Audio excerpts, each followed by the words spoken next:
Well, I want to welcome all of you today. We have a very interesting topic. Our topic today is the trial of Jesus, and I have a very special guest with me today. His name is George Curry. And so, George, I want to welcome you to the program today. Thank you. And I should mention that George Curry is a lawyer in Platteville, Wisconsin, but he also served as Grant County Circuit Judge for over 18 years. And so I couldn't think of a better person to talk about the trial of Jesus than a judge. And so thank you so much for coming today. And so being the judge, okay, sitting on that seat, I mean, what a responsibility. Imagine that, you know, the pressure of being a judge and wanting to make sure that everything is being done properly and that justice is served.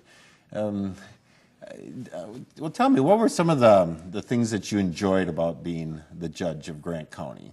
Well, the best part of it was adoptions. If somebody adopted a child, that was probably the best thing and the most positive thing that you could do. Yeah, we do adoptions. Okay. We didn't like doing divorces very much. We do a lot of criminal law and we do a lot of civil law. Okay. We do all, and as a Grant County Circuit Judge, you do everything there is, the whole gambit. Mm-hmm. You do everything from a small claims case to a murder case.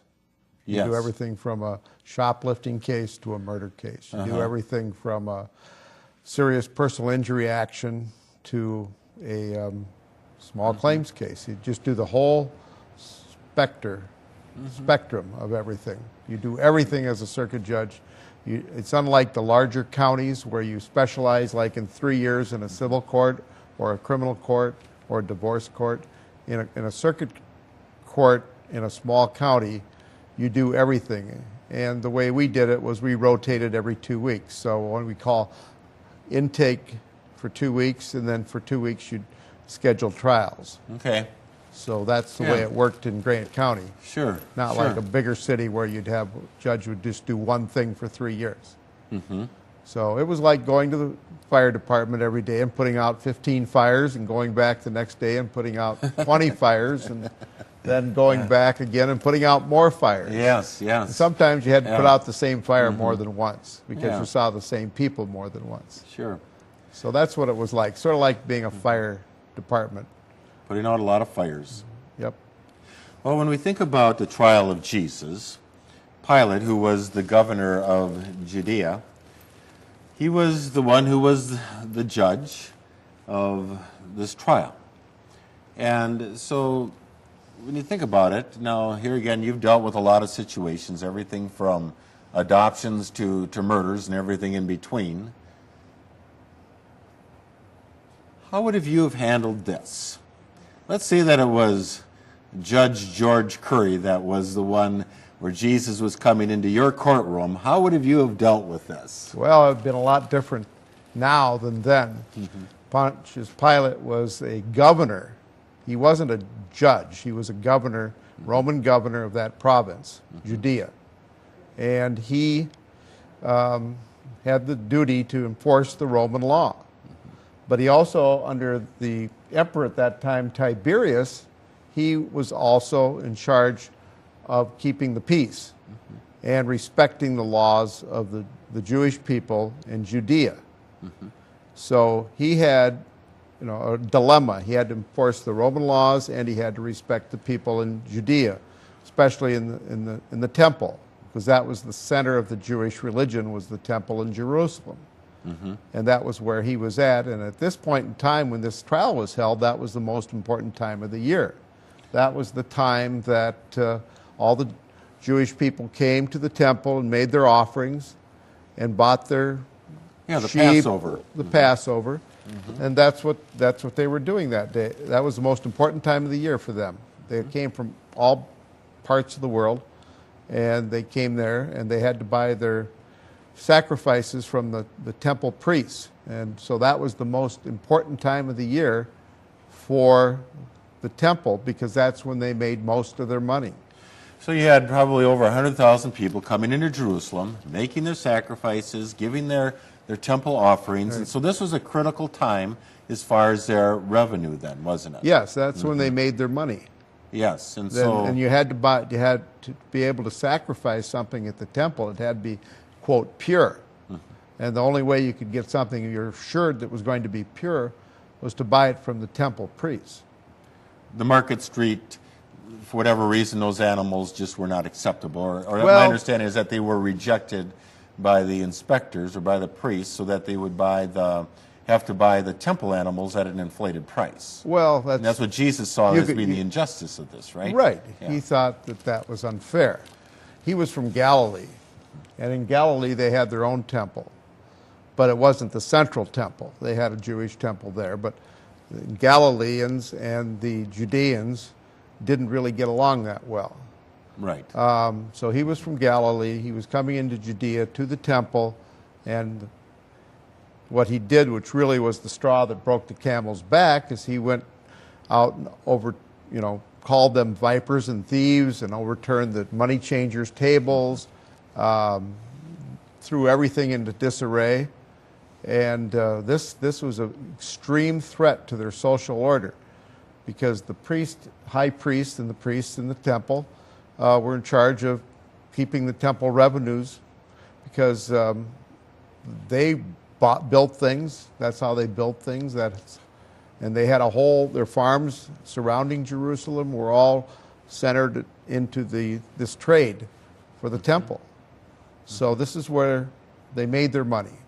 And this is how they kept everything going and how people made their living.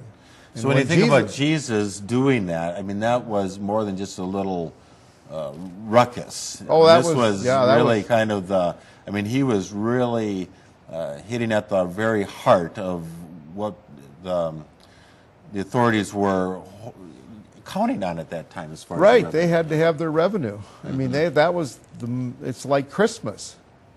Yes. All the merchants make half their money at Christmas time, and this was like coming in and saying there's not going to be any Christmas this year. It's hitting them in the pocketbooks. Hitting them in the pocketbooks, and hitting the Romans in the area of social disorder. They don't want anything to upset them, because 30 years before there had been a revolution or riots, and they had to quell. And 30 years after this, in 66 AD, again, that's when they had the riots, which eventually led to the temple being torn down in 70 AD. Right. So in this period of time, it was a rather peaceful time, and Pilate had the job of keeping the peace, and Caiaphas, the chief priest in the temple, had also the job of keeping the peace between the Romans and the Jewish people at that time. They really had to work together on that. And they had to work together. They had sort of a symbiotic relationship. And so they tried to follow the dictates of Rome, but Rome also had the dictate to Pilate is to respect the Jewish law. So that's the dilemma Pilate found himself in when he's brought Jesus early in the morning on Friday before the Passover. So he is in a position at 6 a.m. in the morning being confronted by the high priests who had convicted Jesus of blasphemy, which under Leviticus 16:24 was a crime punishable by death. And the blasphemy was that he was declaring how the Son of Man, or the Son of God, however you want to put it. Jesus said he was the Son of Man 40 times in the Bible. And he was confronted with, are you a king? And of course he told Pilate, I'm not a king of this world. But that was enough of a threat to Rome, claiming to be some sort of a king, which they didn't understand. And that's what led to the crucifixion. Sure. Well, when we think about Jesus, he was a man who loved everybody. He healed the sick. He did miracles, like feeding the 5,000. He taught about the kingdom of heaven. He taught about justice and peace and loving your neighbor.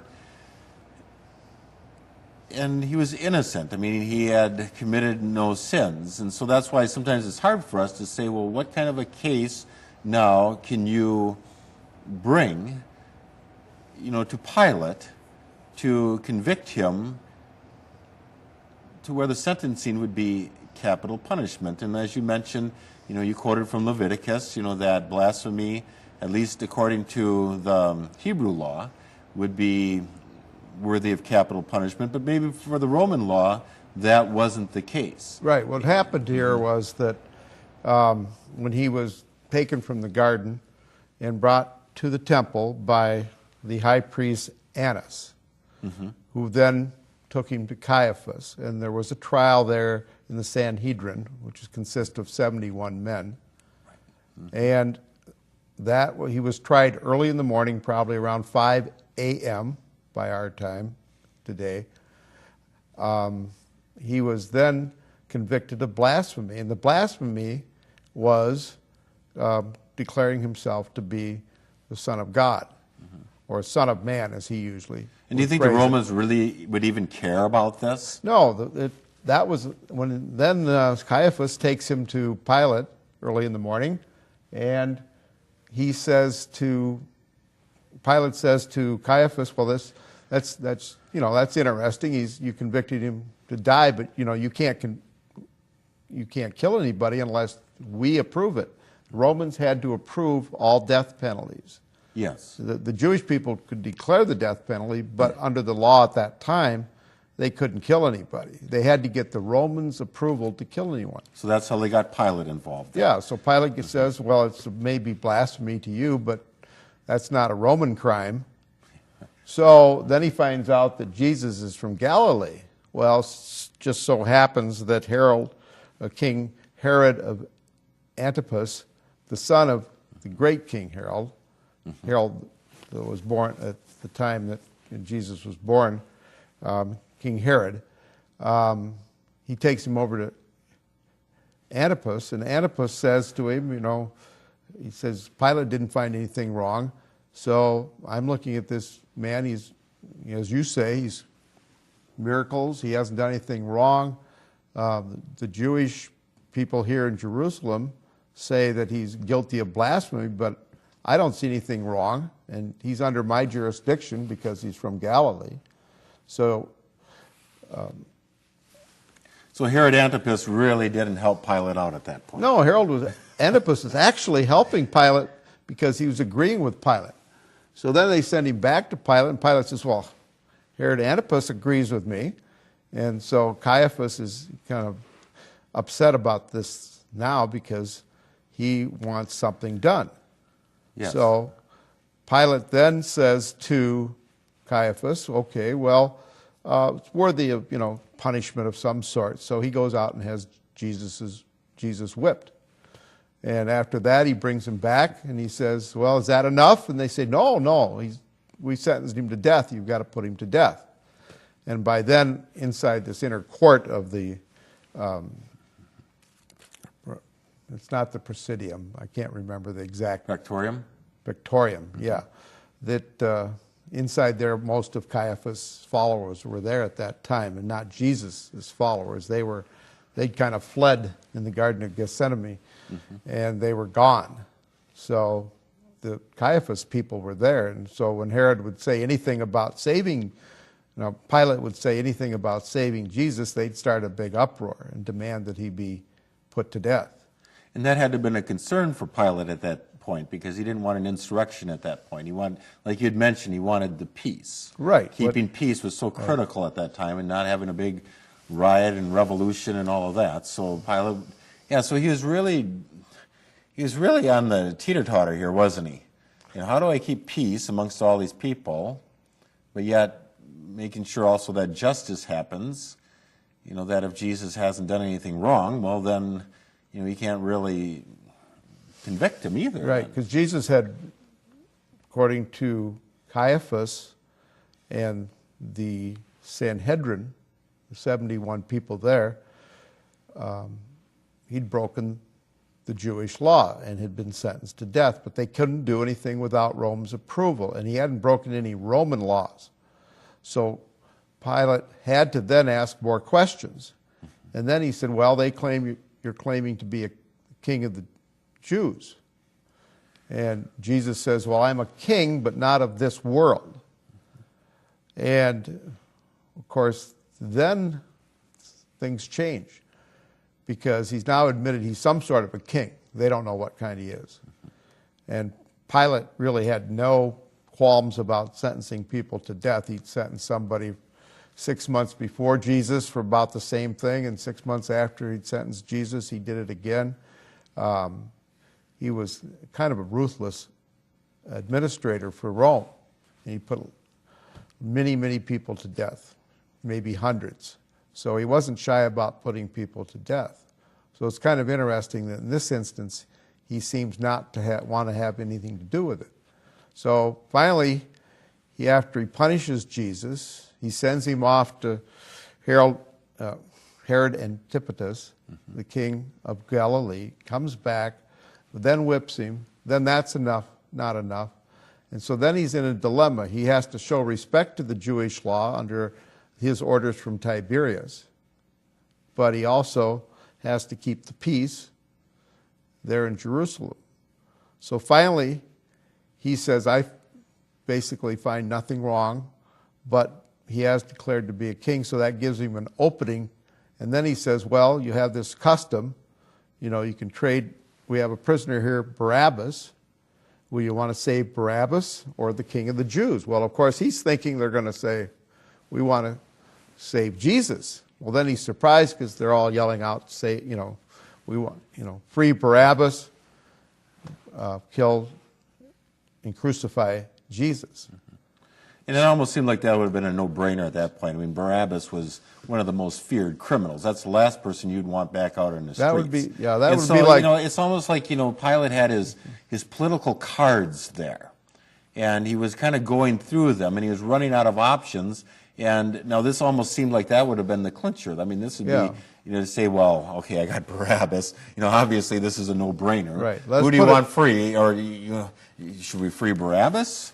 Or Jesus. Or in today's terms, do we want to free Charlie Manson, or do we want to free Jesus? Right. Well, we would think everybody would say free Jesus.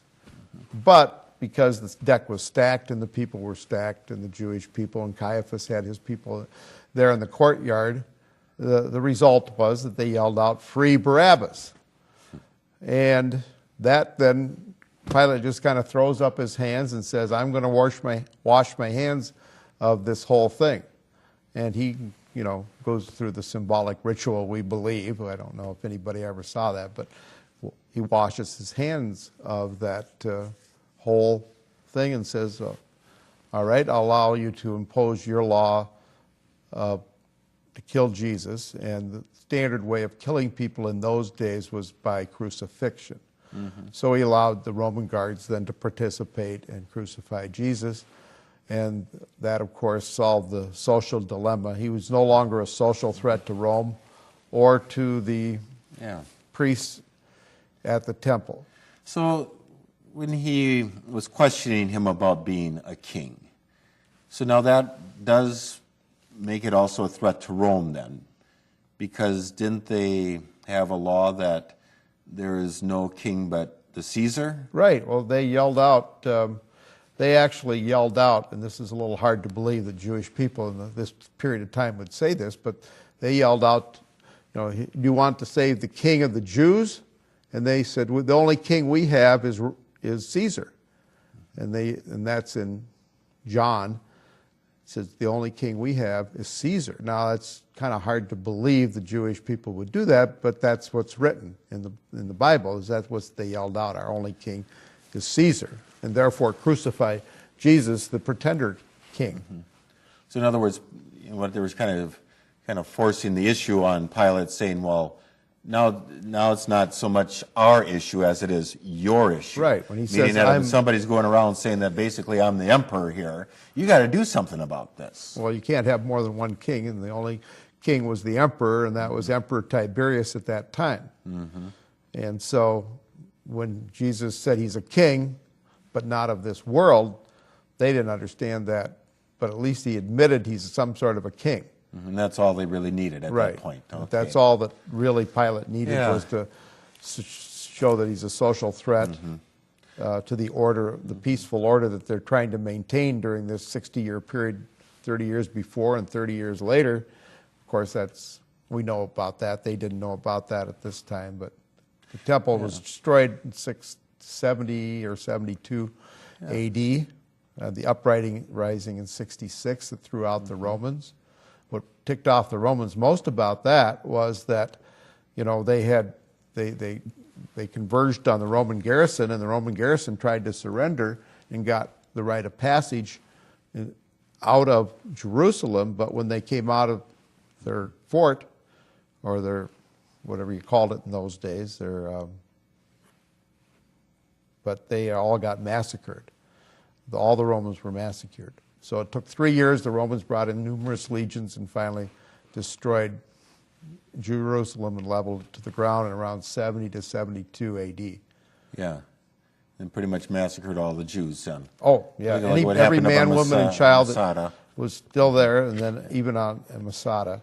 There were 1,000 there, and they spent years destroying those people. So now when Pilate said he was washing his hands of this, is he basically saying that at this point, I'm not the one who's going to convict this man? I'm giving you the authority as the jury or the crowd, so to speak? Well, that's what the final conclusion is, that Pilate is you're making Rome look pretty good, because Rome and Pilate is saying, we don't want to kill this man. And the Jewish people are looking really bad, because even though 3 or 4 times Pilate says, I'm not going to kill him, finally he relents and kills Jesus after asking him some more questions, and Jesus indicates that he's the truth and the light and the way, and then Pilate says to him, well, what's the truth? Which is an interesting situation, because Jesus never answers the question. So if you look at Jesus' point of view, there's no answer that would have been right. What is the truth? So that's what we're left with. Well, that's one of the, that whole question, what is truth? I mean, it really seemed like Pilate was kind of reeling at that point. What is truth? What do you base truth on? I mean, as a judge, you're always looking at, well, what is the foundations of truth? To say whether something's right or wrong, or whether a person's guilty or not guilty. Right. We have what's called the adversarial system in this country, where we have 2 sides presenting both parts of a case, and sometimes you have more. You might have as many as 3 or 4 sides to a case. So we find the truth by listening and finding out what all the facts are, and trying to determine what the facts are, and then apply the law to the facts, or the facts to the law, and we come up with our conclusions. But the problem is the truth sometimes is the first casualty of any social fight. And when it's not in the legal sense, it's not in a court. If we're trying to determine if a cow belongs to farmer A or farmer B, that's one thing. But if we're trying to determine something else, more socially controversial, we've got many sides, and the truth is usually the first casualty of any type of conflict. And what we try to do in the court system these days is determine what the truth is from listening to all the witnesses on both sides. And that, in those days, apparently they had witnesses, because in the Sanhedrin, in the court, which should have been in the temple court, because it was all illegal to be in the Sanhedrin, but in the Sanhedrin, apparently there weren't any witnesses that stepped forth to support Jesus, because Jesus' followers had all fled, except for Peter, and we know that he denied Jesus at least 2 or 3 times. So really the teeter-totter was... It was all pretty much... flip-flopped here. There weren't any witnesses supporting Jesus, and he didn't really say anything to support himself. He said to the people there that, well, you know what I've said. I've been public about everything. Everything that I've said is public knowledge. Why are you bringing me here to this trial? Because everything I've said is a matter of public knowledge and record. So the truth there was the first casualty of the situation, because both sides were, the Jewish people were trying to protect their stream of commerce, their social order, and everything that went with their religion at the most important time of the year. So my And understanding they wanted to get this over with early in the day on Friday, because this was the evening before the Passover, which was the next day. This was Friday, Passover was on Saturday. Yeah, so they had to, and that's why they had to have the crucifixion done before sundown. Right. They had to have it actually done by noon, and he died before sundown, and they had to bury him right away because they didn't want this going on during the Passover, which was the next day. So, in the little time that we have remaining here, what would you say? Would you say that this whole court proceedings, that it was a just or an unjust proceeding? Well, it depends on your perspective. From Jesus' point of view, obviously, it was very unjust. But on the other hand, he had already predicted his death and the way he would die. And he told people this would happen ahead of time. So, I mean, from our point of view in the 21st century, it's very unjust.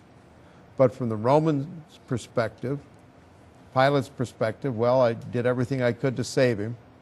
You know, I didn't accept the Jewish notion that you can kill people for blasphemy. I only allowed it after he declared himself to be some sort of a king. So from Pilate's point of view, he